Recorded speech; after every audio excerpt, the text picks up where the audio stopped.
What's up, guys? It's Coach Alex from THINCPRO Basketball, and welcome to another episode of Ask Coach Alex.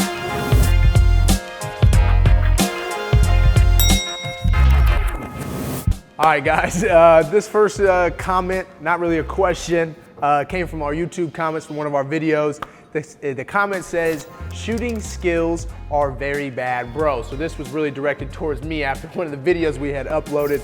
And I just thought it was really funny because it kind of reminded me of when I was in college. Here's a quick story for you. We played at Kansas my final year. Kansas was the #2 team in the country at the time. So we go in there.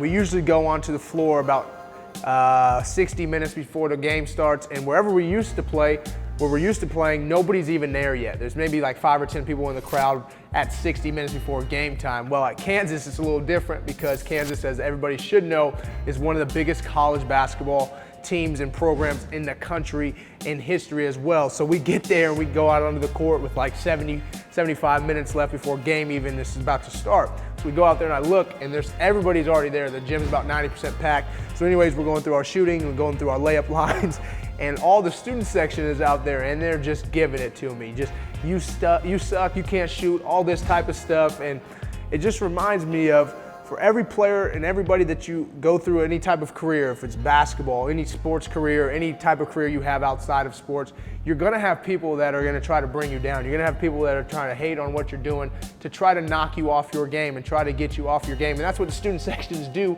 on the road. They say a lot of things that I cannot repeat on camera. Just imagine what they would say. But for something like this, it doesn't bother me because I've had much worse. I've seen much worse from my own perspective, my own teammates' perspective. So something like this, the whole moral of this story is really just to overcome any obstacles that get in your way. You're gonna have people that are trying to knock you. You're gonna have people that are not wanting you to succeed. So make sure you can overcome that. Make sure you stay focused on what you're trying to accomplish and don't let any haters get in your way and continue to do what you do best, and that is play the game of basketball. All right, now we're gonna dive into a little more serious note. This next question comes again from our YouTube comments. It says, hey guys, I'm 6 feet tall, I'm a sophomore, what position should I play? Well, if I was your coach, you would definitely be a guard. Unless if everybody else is 5'2", then you'd have to play the center. But I'm gonna imagine everybody's around your height, maybe a little taller. My high school team, our tallest player was 6'3". We were all about average height of 6 feet tall. I was 5'10" at the time. But we were able to make that happen. But as a 6-foot player, if you're gonna try to go on and continue to play the game of basketball, you have to prepare yourself now to be a guard. You have to be able to handle the basketball. You have to be able to pass the basketball, shoot, play defense. There's a lot of things that go into being a guard. So with your position and your height, you probably want to focus on being a guard. So make sure you're working on all aspects of your game in order to play the position that I've just asked. Maybe your coach is asking you to do something else. But it's nothing wrong with being more prepared and over-prepared. So do all the things, pass, dribble, shoot, play defense. If you could do it all, you could play any position on the floor. All right, guys, well, the next question, the third question of this Q&A, of this Ask Coach Alex, is going to be, how do I get more strength in my left hand for more better finishes? So with this question, I'm guessing this person is having a problem with their offhand. So my offhand is my left hand as well. If you've seen the videos, I'm right-handed.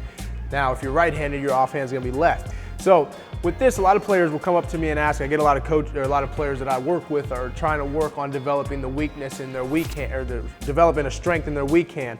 So you have to be able to do certain things. If you're trying to work on some finishes, maybe you start simple with just basic layups, trying to get that rhythm and fundamentals down of, I call it the puppet, where you're doing same leg, same arm.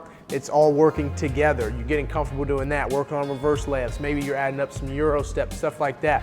If you're trying to get strength in your hand, there's those little, there's hand exercises you can do to work on your hand strength. There's fingertip exercises to work on your fingertip strength, stuff like that if you're trying to do that type of strength work. But I'm imagining you're trying to develop you're trying to develop your weakness into a strength on the basketball court. So work on dribbling the basketball, just getting comfortable so you don't have a weakness in your game. If you use it more, if you do more drills with it, more single arm based drills, then you're gonna be a lot better off. So just work on finishes around the basket, ball handling, stuff like that will really help with the repetition and muscle memory, so you get onto the court and it won't be a weakness anymore because of the amount of work that you put in. So there's just a few things that you can do in order to improve your weak hand, and this goes for anybody. If you're left-handed, now you're working on your weak hand, which will be your right-handed. All right, we got another question here. The question is it normal to be able to do fadeaways with both sides of your body? If so, how to do it? Besides practicing, it's obviously every time, but I'm having a problem because I'm shooting like Lonzo Ball mixed with a little Dirk Nowitzki.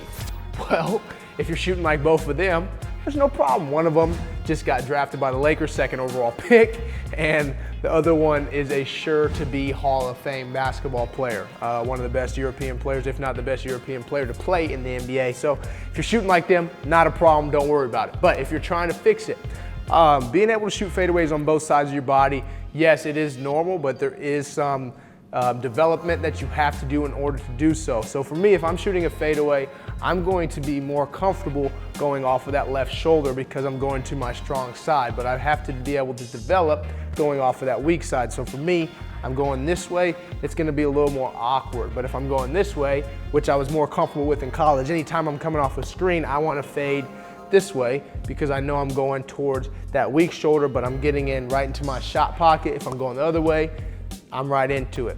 So, yes, it is normal, but if you're having difficulties with your shot release, just work on shooting fadeaways like this rather than maybe using a spin move. Just work on fadeaways where it's straight on, where you're just taking one dribble and you're fading away, because you're able to just get that motion and that muscle memory. So when you do add a spin or maybe a Dirk one leg, you've already got that muscle memory from the release point that you're practicing. So work on just the release.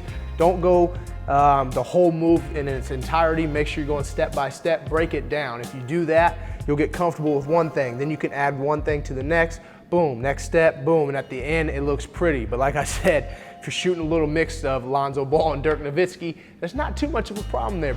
Well, I know you guys have all seen game shows, and we're gonna act as if this is a game show today. So I'm gonna give you a little bonus question. The bonus question is, Coach Alex, who was the hardest team you ever played against in college? Well, I can give you a couple different options if we want to take a look at this. I played University of Arizona when they were a top 10 team in the country at Arizona. Let me tell you that was probably one of the best atmospheres I'd ever been in, and probably one of the most games I've ever been that nervous. I mean, woke up, had the BGs. If you don't know what BGs are, the bubble guts. You get the little rumble in your stomach where you don't feel so good and you're nervous because you're about to go out and play one of the biggest games of your life. Being able to play in an atmosphere like that, wonderful. That's what every kid dreams about, playing in the Division I basketball, being able to walk on a historic university like Arizona, where there's so much history, so many great players that have come from there.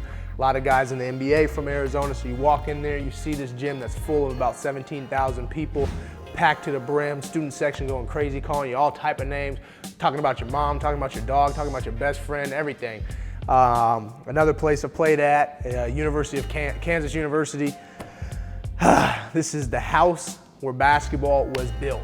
You know, Naismith, Kansas, walk in there 90 minutes before the game. Gym is packed, everybody's there, lines outside, going crazy. For us, a small school that probably half of those people in that gym had never heard of. So being able to walk into an atmosphere like that, that was probably the best game I've ever played in. We were actually only down by 2 at halftime, and then they found out that Michigan State had lost, so they were going to be the #1 team in the country, so they ended up beating us by 30, but that's a different story for a different day.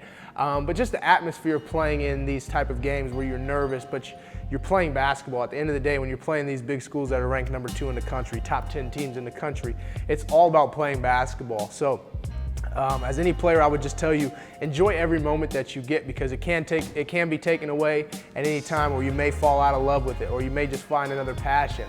So every time you step on that court, enjoy it, whether it's just a small little pickup game, or it's the biggest game of your life, it's a championship game, whatever. Enjoy every moment that you get to tie those shoes, step on and compete.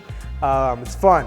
But I've played a lot of great teams. Played University of Oregon a few times, actually, because that's originally where I'm from. So I've been up there a few times. Played a lot of big games in conference, you know, rivals against Hawaii, Long Beach State, So I've played a lot of big time games. Louisville in the NCAA tournament was probably the best game. A lot of fun in that game, just being able to step on the court in an NCAA tournament was wonderful. So that's a story I'll be able to tell my grandkids sometime down the line. But yeah, just enjoy every moment that you get to play the game of basketball. If you love it, dedicate yourself to it, put everything you have into it, and show that passion. So that was a great question. We love the questions. Constantly on my computer checking on new questions and comments that we get on YouTube, constantly checking the Instagram, checking the DMs, see what we get. We enjoy that. We enjoy the questions you guys give to us. We have a great time with it. We love the comments that we get and the feedback that we get on our videos, so keep those coming. And remember to subscribe to that YouTube channel.